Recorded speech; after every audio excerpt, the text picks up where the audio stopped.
Good morning. Today on Spotlight, a conversation about a topic and a brand new book that may have perfect timing in these politically charged and painfully partisan nation we live. It's called the Civility book, a guide to building bridges across the political divide. Co-authors and seasoned Detroit-based journalists Nolan Finley and Stephen Henderson will be my guests. Why did they write it? Why is the subject important? And how do we repair the incivility in our society? We'll ask them. It's Sunday, July the 20th. I'm Chuck Stokes, and this is Spotlight.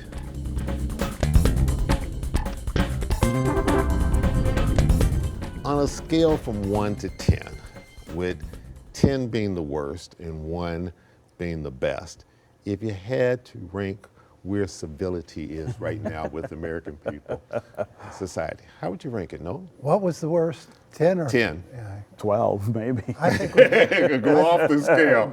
I think we're nudging up towards 7.5, 8. I think we're about to get into that red zone. Okay. Stephen? Same. I mean, I think I would actually give it a 10, given some of the things that we've seen develop just in the last 6 to 8 to 10 months. Things are not getting better, they're getting worse, and people feel more isolated and frustrated, and there are people who also feel emboldened to be uncivil in a way that we haven't seen in a really long time. Yeah. You are, in some of the press material promoting your book, you guys say that it is, one has become kind of a blood sport in that it is killing America and it is threatening democracy. Yeah, I mean, I think that's basically what the issue is. We feel, and of course, I have been around an awfully long time and have seen this country come apart several times before, but this time feels like we might be reaching a breaking point, that point that we can't come back from.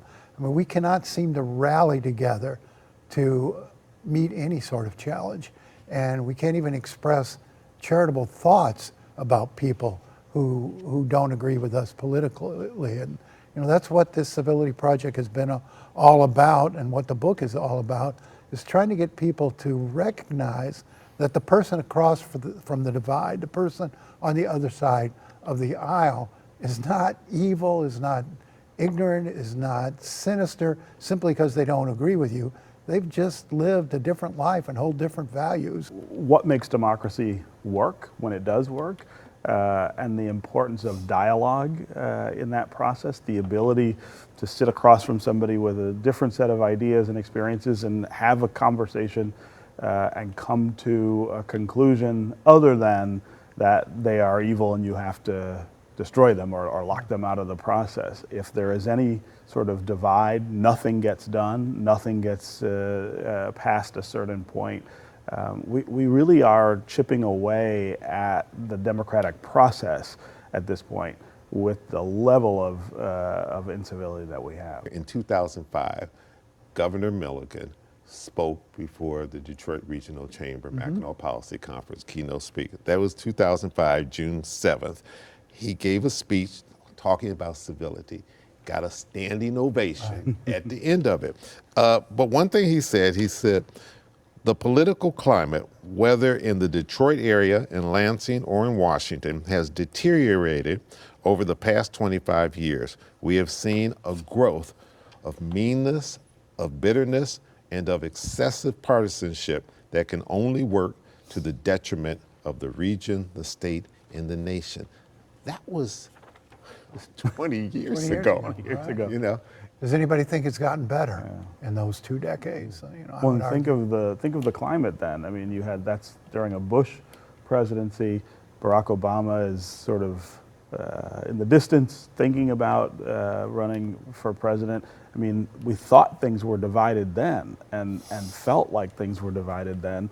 I think we had no idea where we would be 20 years later. It looks almost like a different world than it did then. And it's worse for a lot of reasons, but primarily because the instruments of incivility have grown and become more powerful. Social media, the internet and cable television and the hateful outlets that are really profiting off our division. And our politicians have learned that keeping us afraid of each other serves their purposes very well. And the governor in the passage you just read talked about the rise of partisanship. And I think poisonous partisanship is one of the primary drivers of this. It is very beneficial for the political parties to convince us that the people on the other side or in the other party, that there's something evil and sinister about them. And they drive that message home with billions and billions of dollars of spending every campaign cycle. I'm curious to know, as two bona fide journalists who came up the old way, reading, writing, reporting, fact checking, all of those things that we learned either through school or as young journalists from the masters of the thing. We now see people hosting shows that don't have that strong journalistic background. They may come from political elements, they may have been former press secretary, they may just be people who are DJs, what have you. Do you think that has contributed to this because they don't practice some of the same ethics that we were all instilled? I think that's some of it, although I do see value in expanding the pie, right? And bringing more voices into the conversation. I love that people who've had a really different professional experience than I have can get out and talk to people and bring people together to talk and hash over the issues. I think the problem is the tenor of it, right? And maybe it is because they haven't had to work in a newsroom or practice journalism. But I think it's more a reflection of the people, right? That we live in a time where people are afraid for themselves and their families. So it's easy to prey on that fear if you've got a talk show or if you're writing a blog or whatever it is. And where people feel like that fear is being stoked by the other side. I mean, they really believe that. And there is not a lot of opportunity for people to be able to talk civilly with that other side to get to a different place. I mean, think of how isolated we are from each other and the way that social media has failed to bring us together. I mean, I think that's the one thing we would agree on social media is that it hasn't done what it was promised to do quite yet. I think it'll get there. I think Nolan would drown the baby in the tub. All right, hold your point for a second. When we come back, now we've identified the problem, I want to talk about how to potentially fix the problem, which is something that your book does a great job of talking about. In the book, The Civility book, by Nolan Finley and Stephen Henderson, right after this.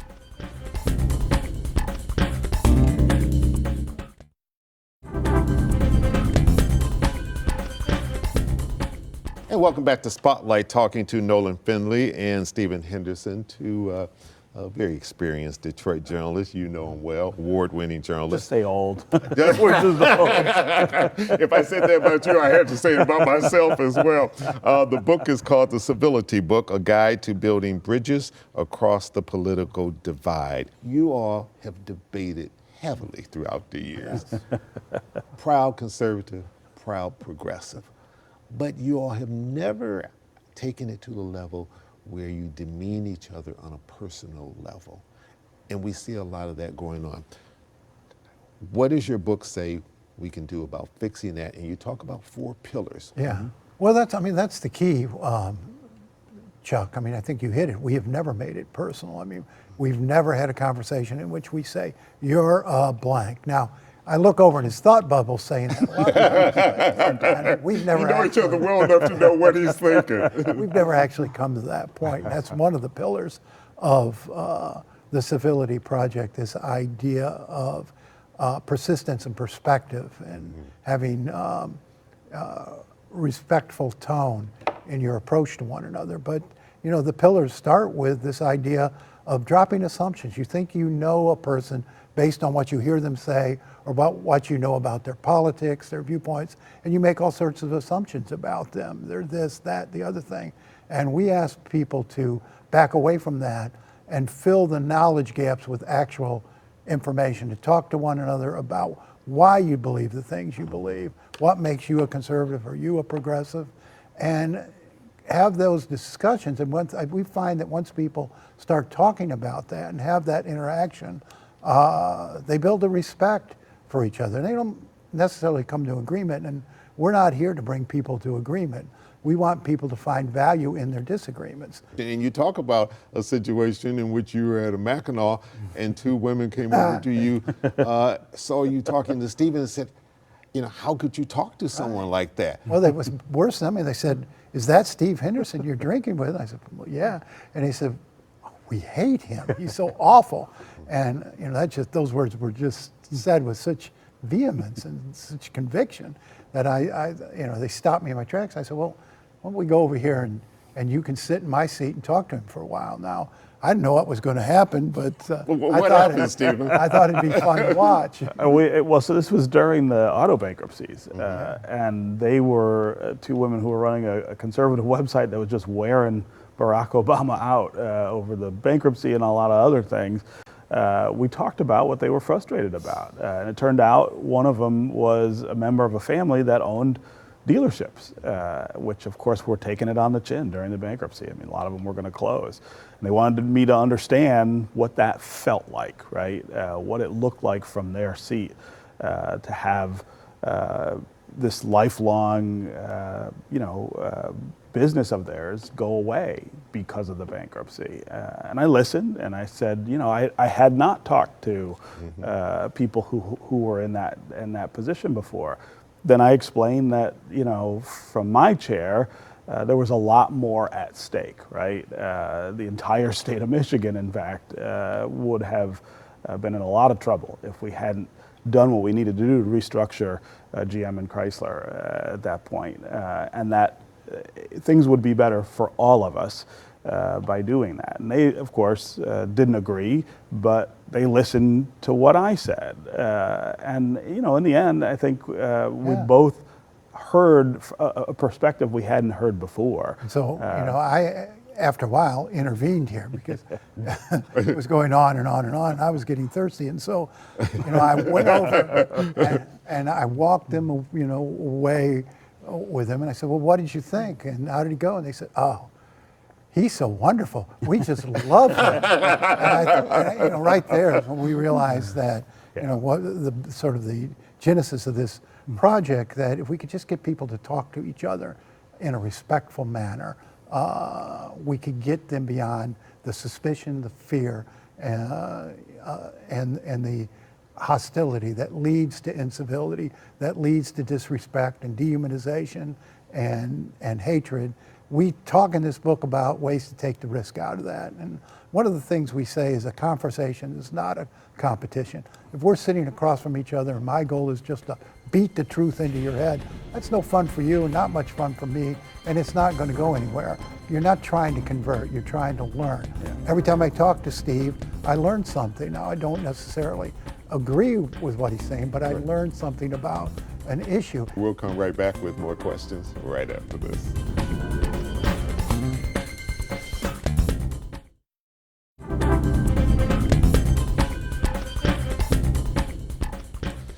The book, once again, is the Civility book, a guide to building bridges across the political divide. It's by Wayne State University Press.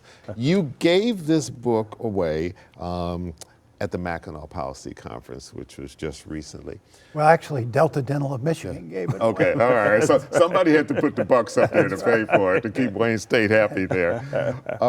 What was the point of doing that? Well, I mean, it's a mover and shaker audience, but have you had much feedback since then? Well, I mean, the point of it was the regional chamber at Mackinac that gave us our start in this project. We did a civility project session with them, a decade ago, I'd say.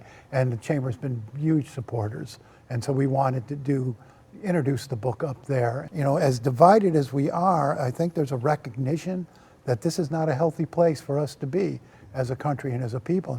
And there's a lot of folks out there who want us to do better. Business leadership, political leadership, philanthropic leadership, That's where some of this starts. We tried a few years ago to convince the leadership in the legislature to let us come and talk to their new members about They didn't go for it? Well, we got close. Okay. But in the end, one of them felt like it was not a great idea. It would lose to have control. They would lose control of their caucus if we got them to think about things in these terms rather than political terms. We've talked to about 150 groups locally, throughout the state, throughout the country. We were just back from Duluth, Minnesota, where we talked to the Minnesota Municipal League. The reception is very good. There's an appetite for this. Yeah, and we would not have been able to predict what would be happening in spring and summer of 2025 when we started writing this book in the fall of 23. Yeah. But the timing couldn't be better. I mean, if you think about what's going on right now and how much worse things seem to be getting, the book is kind of right on time to get people to stop and again think. Let's think about what we're doing and how we do it. And finally, what's the message, if there is a message, to people in our own industry? Because we have seen some high-profile incidents. We've seen the Terry Moran incident with ABC. We've seen 60 Minutes. That whole episode. We've seen the George Stephanopoulos situation with ABC, and we've seen companies and boards say, okay, we're going to ante up instead of fighting on this First Amendment right because we feel at this particular time it's the right thing to do. Well, I mean, Chuck, in reality, we're not operating at the macro level necessarily. We're operating at the micro level. We're talking to people who are struggling to build relationships with folks in their workplace, in their neighborhood, who think differently. In their families. To maintain relationships in their families. And we hear from a lot of people who say, oh, I just can't be around my brother or my sister or my father. We just fight too much about politics and we've come to hate each other because of our politics.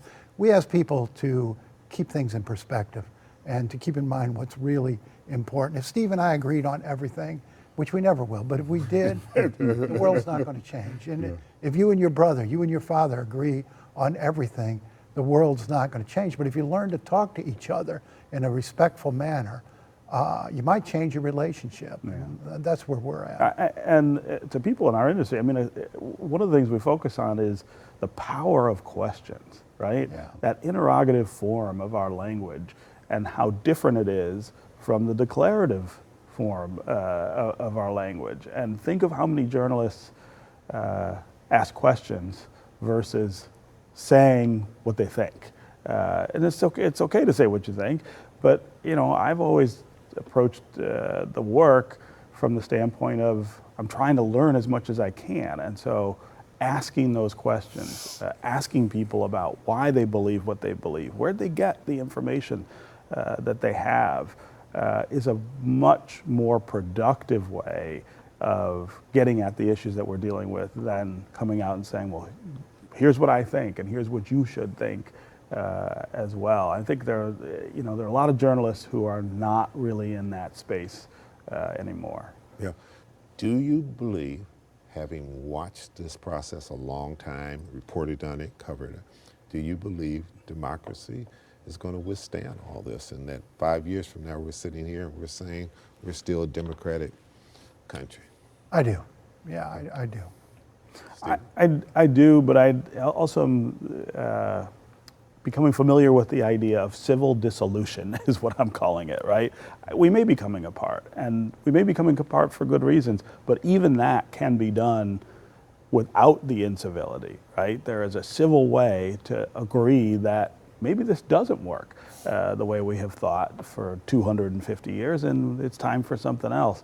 Regardless of whether you think this country survives in the form it is in or becomes something else, I think that civil approach to doing it makes a big difference. All right, and maybe a lot easier. Maybe I can get you guys to agree. Will the Tigers be in the World Series Don't jinx it. this year? Don't jinx it. I want to believe, but I don't want to say it. I don't Just wanna be saying that they screw it up. They sure look good, don't they? They look fantastic. They look awfully good, and we won't even speculate on whether or not the Lions are going to finally get to the Super Bowl. I think that's guaranteed. See, you're making all these things, putting too much on it. Oakland University President Ora Hirsch-Peskovitz may have said it best about Stephen and Nolan when she wrote, "Together, they renew our faith in democracy and in one another." For more information about their book, we provided a link on WXYZ.com, or it's available to purchase through Amazon, Barnes & Noble, bookshop.org, or a host of other local bookshops. When we come back, a Spotlight footnote.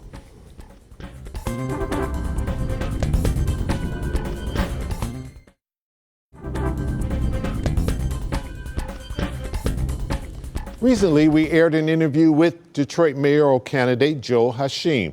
His answer to a question I asked him about gender being an important issue in this race was accidentally left out. We apologize, and here is the answer he originally gave. I love female leadership when it is connected to the community. If it's on the side of corporate, and clearly in the last 20 years, we have seen a system on steroids for corporate while the neighborhoods suffered. So we see the two different cities. And so if she's going to represent the people and she is going to do what's right for the people, okay. It's hard to serve two masters. And so if we look at the history, then everyone make their own judgments. But basically from my side of the fence, I love women. I love women leadership. I think especially the black woman, she's been a great influencer in the black community for so long. She's held up political institutions, Democratic Party, church and other religions. But you believe in this race, you're the best candidate. I'm the best candidate because Detroiters need money in their pocket. Mm-hmm. They need housing, affordable housing. They need a diverse economy. And I'm that person who has the most skill, knowledge and information and understanding about what is needed here in the city of Detroit. I'm Chuck Stokes. We'll be back next week with more newsmakers in the Spotlight. We hope you have a great week.